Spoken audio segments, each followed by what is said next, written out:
नमस्कार दोस्तों, stock market studies में फिर से एक बार आपको बहुत-बहुत स्वागत है। तो आज मैं फिर से आपके सामने कुछ इम्पोर्टेंस कंपनी का अपडेट शेयर करने वाला हूँ। तो वीडियो को पूरा लास्ट तक देखिएगा और अभी तक आपने चैनल को सब्सक्राइब नहीं किया तो जरूर कर लीजिएगा। कंटिन्यूअसली इन्फॉर्मेशन और अपडेट्स पाने के लिए चैनल के ऊपर बने रहिएगा। तो चलो देख लेते हैं कौन सा कंपनी है इस वीडियो के अंदर। फर्स्ट जो कंपनी है जिसके बारे में चर्चा करूँ उसका नाम है राजेश एक्सपोर्ट लिमिटेड। देखिए राजेश एक्सपोर्ट लिमिटेड के ऊपर ज़्यादा कुछ बोलने का जरूरत नहीं है। बहुत सारे मुझे कमेंट्स लगातार आते रहते हैं। मैं राजेश एक्सपोर्ट के ऊपर एक ही बात कहूँगा कि जो लोग सोच रहे हैं कि राजेश एक्सपोर्ट अभी जो करंट लेवल है उस लेवल से जल्द ऊपर जाने का कोशिश करेंगे।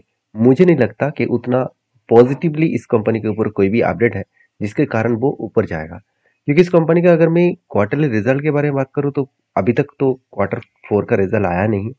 तो फिर भी मैं आपको अपडेट दे सकता हूँ कि किस तरीके से रिजल्ट इस बार होने वाला है। देखिए एक अंदाजा लगाया जा रहा है। देखिए फाइनली कितना होगा वो तो आपको रिजल्ट आने के बाद ही पता चलेगा कि 2023 में जो कंपनी का सेल 3,39,000 करोड़ के आसपास था वो इस बार घट के 3,04,000 करोड़ के आसपास बन चुके हैं। चलो मान ही लेता हूँ सेल्स में थोड़ा सा कमियां है। एक्सपेंस देखिए कंपनी का एक्सपेंस इतना ज्यादा एक्सपेंस कर बैठे कि कंपनी का ऑपरेटिंग प्रॉफिट मार्जिन ही बहुत कम हो गया। ऑलमोस्ट द मतलब 50% से भी ज्यादा कम हो गया, 60% से भी ज्यादा कम हो गया। और इसके चलते है जो कंपनी प्रॉफिट कर रहे थे 1400 करोड़ के आसपास प्रॉफिट हुआ था, इस बार से 700 करोड़ के आसपास प्रॉफिट हुआ। तो सोचिए 50% कंपनी का प्रॉफिट डाउन हो चुके हैं। साथ ही साथ अर्निंग पर शेयर भी 50% डाउन हो चुके हैं। तो यही सारे कारण के वजह से कंपनी के ऊपर क्या ऊपर जाने का चांसेस रहेगा? बिल्कुल नहीं। मार्केट निफ्टी हाई करे, बैंक निफ्टी हाई करे, इसमें कोई बाकी कंपनीज को फर्क नहीं पड़ेगा, क्योंकि राजस एक्सपोर्ट एक स्मॉल कैप टाइप कंपनी है। स्मॉल कैप टाइप कंपनी कभी भी निफ्टी हाई और लो के ऊपर डिपेंड करके काम नहीं करता है। वो डिपेंड करके काम करते हैं खुद के परफॉर्मेंस के ऊपर, और वो डिपेंड करते हैं बड़े बड़े इन्वेस्टर के ऊपर। अगर कोई अच्छा इन्वेस्टर आए और उस कंपनी के ऊपर टूट पड़े तो उस कंपनी रॉकेट बनेगा। अगर कोई अच्छे इन्वेस्टर उस कंपनी से निकल जाए तो उस कंपनी का हालत खराब हो जाएगा। इस बात को आपको हमेशा याद रखना है। तो राजेश एक्सपोर्ट तो कोई बड़े कंपनी नहीं है, अभी फिलहाल के लिए 10,000 करोड़ के आसपास है, मतलब एक स्मॉल कैप टाइप कंपनी है। तो इस कंपनी के ऊपर मैं हमेशा आपको एक चीज बोलते आया हूँ कि कंपनी का बिजनेस बहुत स्ट्रांग है। ऐसे नहीं कि कंपनी का बिजनेस बेकार है। 40% मार्केट शेयर कंपनी का अकेला गोल्ड माइनिंग के ऊपर है। सॉरी 40% नहीं, 30%, 30% के ऊपर कंपनी का गोल्ड का माइनिंग का जो बिजनेस है वो 30% के ऊपर टोटली ऑल ओवर वर्ल्ड में कंपनी का मार्केट शेयर है। तो बेसिकली इसका बिजनेस स्ट्रांग होने के बाद भी कंपनी के परफॉर्मेंस अच्छा ना होने के कारण कंपनी में गिरावट का माहौल जारी है। अभी किस तरीके से गिरावट हो रहा है चलो वो मैं आपको बता दूं। देखिए मुझे मुझे कुछ दोस्तों ने पिछले दिनों में कमेंट किया था 2 दिन पहले कि सर यहाँ पे ब्रेकआउट हुआ है अभी इस रेंज को, यहाँ पे जो रेंज बना था, यहाँ पे स्ट्रांगली जो यहाँ पे एक रेजिस्टेंस बना था, इस रेजिस्टेंस को फाइनली यहाँ पे ब्रेक किया है। तो अभी यहाँ से एक बिग जर्नी होने का चांसेस है। मैं आपको पहले ही बोल चुका हूँ। देखिए कभी भी कोई भी स्टॉक अगर वॉल्यूम के साथ ब्रेकआउट करे तो उसको डायरेक्टली आप ब्रेकआउट मत समझ लेना, क्योंकि उसको कहा जाता है, मैं इस तरीके से ब्रेकआउट को कहता हूँ फॉल्स ब्रेकआउट। क्यों?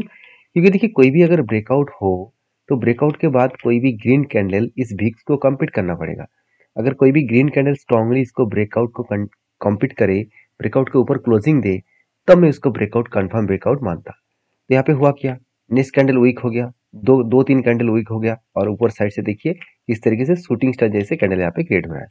तो सोचिए इस कंपनी के किस तरीके से करेक्शन फिर भी होने का चांसेस है। मैं पहले ही आपको बता चुका हूँ कि मुझे मेरे खुद के ओपिनियन के हिसाब से बता रहा हूँ। देखिए मैं गलत भी जा सकता हूँ, फिर भी देखिए इतने सालों के एक्सपीरियंस के हिसाब से बता रहा हूँ कि कंपनी जिस तरीके से करेक्शन हो रहा है, जिस तरीके से एक रेंज को फेस करके वो नीचे आ रहा है, वो एक डाउन साइड का रेंज है।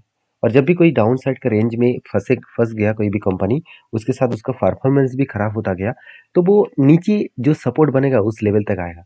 इसका नीचे स्ट्रांगली सपोर्ट कौन सा है? स्ट्रांगली फर्स्ट सपोर्ट है 240 लेवल्स, और नेक्स्ट जो सपोर्ट है 225 लेवल्स। ये दोनों लेवल कंपनी के लिए एक स्ट्रांगली सपोर्ट बनेगा। यहाँ पे आने के बाद कुछ सिचुएशन अलग बन सकते हैं, यहाँ पे आने के बाद कुछ सिचुएशन अलग दिखा सकते हैं।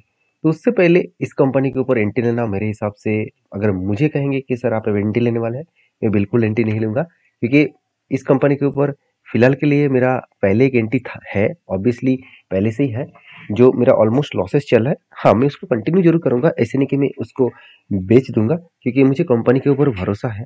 कंपनी का आज परफॉर्मेंस खराब हुआ तो क्या हुआ, कंपनी फ्यूचर में अच्छा खासा ग्रोथ कर सकते हैं, क्योंकि कंपनी बेसिकली ज़्यादा से ज़्यादातर यूएस बेसिस में मार्केट में काम करता है, यूरोप में काम करता है, जहाँ पे इकोनॉमिकली उतना ज़्यादा स्ट्रांगली अभी ग्रोथ नहीं है, जिसके चलते इस कंपनी को भी स्लो डाउन देखने को मिला। अगर इस कंपनी ज़्यादा इंडिया में काम करता तो अच्छा खासा ग्रोथ देखने को मिल जाता है। देखिए इंडिया में कितना बिजनेस कर रहा है, सिर्फ 90%, सॉरी 19%, और यूरोप में कितना 29%, अमेरिका में कितना, नॉर्थ अमेरिका में 18%, मिडिल ईस्ट कंट्री में 14%, और रेस्ट मतलब ईस्ट में 13%, और बाकी चाइना में 7%। तो सोचिए इंडिया में उतना ज़्यादा बिजनेस नहीं हो रहा है जो बाहर की कंट्री में हो रहा है, तो जिसके चलते कंपनी के ऊपर एक प्रेशर है। अगर इंडिया में अभी करंट के लिए बिजनेस होता तो एक अच्छा खासा ग्रोथ होता, क्योंकि इंडिया अभी अभी देखा जाए तो धीरे धीरे करके खुद को अलग लेवल में डेवलप कर रहा है और अलग लेवल में ग्रोथ कर रहा है, तो उस बेसिस में इस कंपनी के भी ग्रोथ देखने को मिल जाते हैं।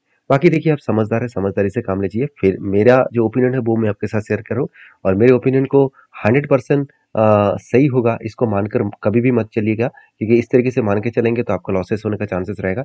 तो प्लीज़ हमेशा किसी कंपनी के ऊपर काम करने से पहले आपका जो सेबी रजिस्टर्ड एडवाइजर है उसके साथ बातचीत करके काम करिए, क्योंकि बाई सेल का रिकमेंडेशन मैं कभी नहीं करता हूँ, क्योंकि मैं कोई सेबी रजिस्टर्ड पर्सन नहीं हूँ।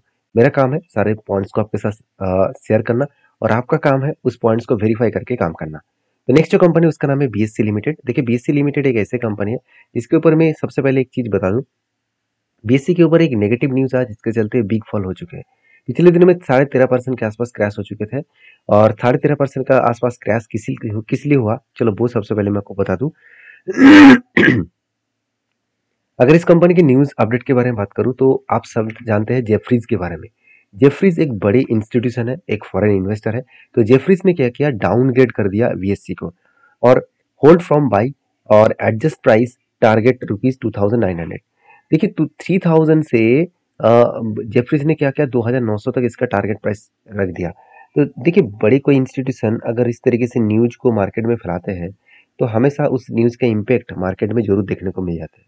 तो इसलिए बोलता हूँ कि जो लोग ट्रेड करते हैं ना डेली बेसिस, इसके लिए ए पॉइंट्स ठीक है, वोलेटिलिटी आपको दिखेगा, फिक्सन दिखेगा, तो वो इस बात को देखकर चिंता मत कर लेना कि हाँ जेफरीज ने बता दिया तो कंपनी गिरते रहेंगे। ऐसे बहुत सारे इंस्टीट्यूशन क्या करते हैं, खुद का ओपिनियन रखते हैं।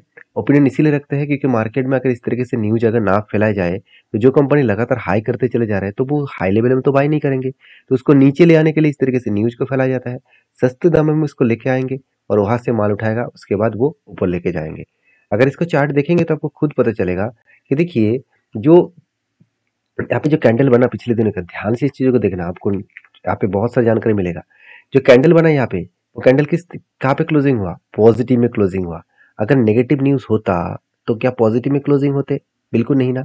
और दूसरी बात देखिए, जो वॉल्यूम हुआ, जो आज तक की सबसे ज्यादा वॉल्यूम है, जो प्रीवियस जो वॉल्यूम था उस लेवल को मार्किंग कर लेना, उसको भी ब्रेक करके ऊपर गया, उसको भी ब्रेक करके ऊपर गया। तो सोचिए वॉल्यूम कितना टंग है, स्ट्रांग है। देखिए यहाँ पे जो वॉल्यूम हुआ था, क्या वहां पे करेक्शन हुआ था, बिल्कुल नहीं। वहां पे तो ऊपर गया था, यहाँ पे वॉल्यूम हुआ ऊपर गया, यहाँ पे भी वॉल्यूम हुआ ऊपर गया। तो यहाँ पे वॉल्यूम हो रहा है तो क्या ऊपर जाएंगे कि क्या नीचे आएंगे, इस बात को तो समझना पड़ेगा। तो मैं हमेशा बोलता हूँ कि कभी भी न्यूज देखकर काम मत करिएगा, कि न्यूज देखकर आप जरूर उसके ऊपर नॉलेज लीजिए, उसके ऊपर बैक टेस्टिंग करिए, स्टडी करिए, तब आपको पता चलेगा कि हाँ न्यूज़ में कितना दम है, उस कंपनी में कितना दम है। देखिए बीएससी एक ऐसी कंपनी है जिसके ऊपर मैं बहुत ज़्यादा ट्रस्ट बिल्ड करता हूँ, क्योंकि बीएससी एक अकेला ऐसी कंपनी है जिसके ऊपर सारे लोगों को ट्रस्ट मुझे लगता है होना चाहिए, क्योंकि बीएससी एशिया के सबसे पुराना एक्सचेंज है, और एशिया के सबसे पुराने एक्सचेंज होने के नाते ही कंपनी के ऊपर बहुत सारे कंपनी लिस्टिंग है। कितने सारे कंपनी लिस्टिंग है मुझे जरूर कमेंट्स करके बताना। मैं यहाँ पे बहुत सारे इसलिए बोला क्योंकि मुझे कमेंट्स में चाहिए कितने सारे कंपनीज बीएससी में लिस्टिंग है। देखिए आप कहेंगे सर कमेंट देने से मुझे क्या फायदा मिलेगा। देखिए हम लोग तो यही गलती करते हैं, मार्केट में काम करने के लिए आए हैं और नॉलेज के बहुत ज़्यादा कमियां हैं, तो वहाँ पे आप काम नहीं कर रहे हैं, आप टाइम पास करने के लिए आए हैं। माफ़ी चाहता हूँ इस तरीके से बात बोलने में।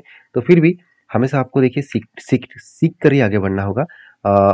किसी के बात को भरोसा करके आगे मत बढ़िए, सारी चीज़ को खुद सीख कर काम करिए। तो बीएससी के ऊपर मेरा जो एंट्री था, एक रेंज बना था यहाँ पे, उस रेंज के बेसिस में मैंने क्या किया, इस ब्रेकआउट होने के बाद रीटेस्ट किया, उसके बाद मैंने एंट्री लिया, और मेरा जो स्टॉप लॉस है इसके नीचे है, वो तो मैं पहले ही बता चुका हूँ। और जो मैं टारगेट लेके चलूंगा 1:3 रेशियो का, एक लंबा जर्नी लेकर मैं चल रहा हूँ, तो 1:3 रेशियो का टारगेट बनेगा तब मैं इस लेवल तक टारगेट का अचीव करूंगा। उससे पहले अगर स्टॉप लॉस हो जाए तो कोई बात नहीं, मैं स्विंग बेसिस में काम कर रहा हूँ। तो इस तरीके से तो हलचल चलते रहेंगे। तो बाकी आपके क्या ओपिनियन है बीएससी के ऊपर जरूर कमेंट्स करना, क्योंकि जल्द से जल्द बीएससी का रिजल्ट भी आने वाला है, और वो रिजल्ट का डेट अनाउंसमेंट हो चुके हैं 29 ऑफ मई। तो मुझे नहीं लगा कि कंपनी इसके ऊपर उतना खराब अपडेट होगा, क्योंकि कंपनी जिस तरीके से प्रॉफिट एंड लॉस में खुद खुद इस बार दिखा रहा है कि 700 करोड़ के आसपास प्रॉफिट होने का चांसेस है, जो लास्ट 4 सालों में नहीं हुआ। तो सोचिए कंपनी के ऊपर क्या नेगेटिव न्यूज़ होना चाहिए? मुझे नहीं लगता। तो बाकी आपके क्या ओपिनियन है, ज़रूर कमेंट्स करके बता सकते हैं। नेक्स्ट जो कंपनी उसका नाम है टेक महिंद्रा। देखिए टेक महिंद्रा के ऊपर फाइनली जब कंपनी का क्वार्टर रिजल्ट आया, उस रिजल्ट के बाद ही कंपनी के ऊपर थोड़ा सा करेक्शन देखने को मिला। और मैंने पहले भी आपको डिस्कशन कर चुका हूँ कि टेक महिंद्रा के ऊपर एक अपडेट मैं पहले दे चुका हूँ रिजल्ट आने से पहले ही, कि करेक्शन का माहौल देखने को मिलेगा। क्योंकि कंपनी का जो रिजल्ट है आपको यहाँ पे देखने को मिला कि हाँ चलो 524 से 664 करोड़ बना, तो अच्छी बात है। क्वार्टर बेसिस में तो कंपनी शानदार रिजल्ट किया, मगर ईयर ऑफ ईयर बेसिस में क्या हुआ, कंपनी 50% प्रॉफिट को कम किया। तो जो कंपनी 50% प्रॉफिट को कम करेंगे, क्या वो कंपनी भागेगा? बिल्कुल नहीं। देखिए छोटे कंपनी होता तो उसका बात अलग होता, company large cap blue chip type company है, तो इसके लिए तो एक करेक्शन मोमेंटम दिखेगा।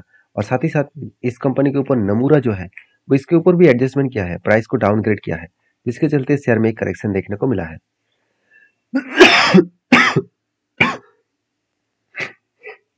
अभी देखिए कंपनी के ऊपर मुझे जो पैटर्न्स दिखा, उसके ऊपर मैंने एंटी तो ले लिया, जो कप विद हैंड पैटर्न्स बना था।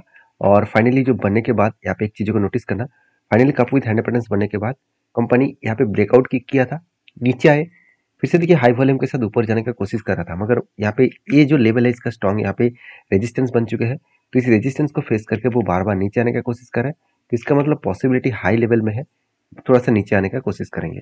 अभी कहाँ तक आएगा वो आपको लेवल ब्रेक डाउन होने के बाद ही मैं बता सकता हूँ। तो फिलहाल के लिए मैं इस कंपनी के ऊपर पॉजिटिव तो हूँ। मुझे लगता है थोड़ा सा टाइम लगेगा, क्योंकि आईटी सेक्टर में बहुत स्लो डाउन है, आईटी सेक्टर बहुत दिनों से स्ट्रगल कर रहा है, तो इसमें एंट्री करना बहुत ज़्यादा रिस्की गेन होगा अभी, क्योंकि आईटी सेक्टर बहुत स्लो मूवमेंट में काम कर रहा है।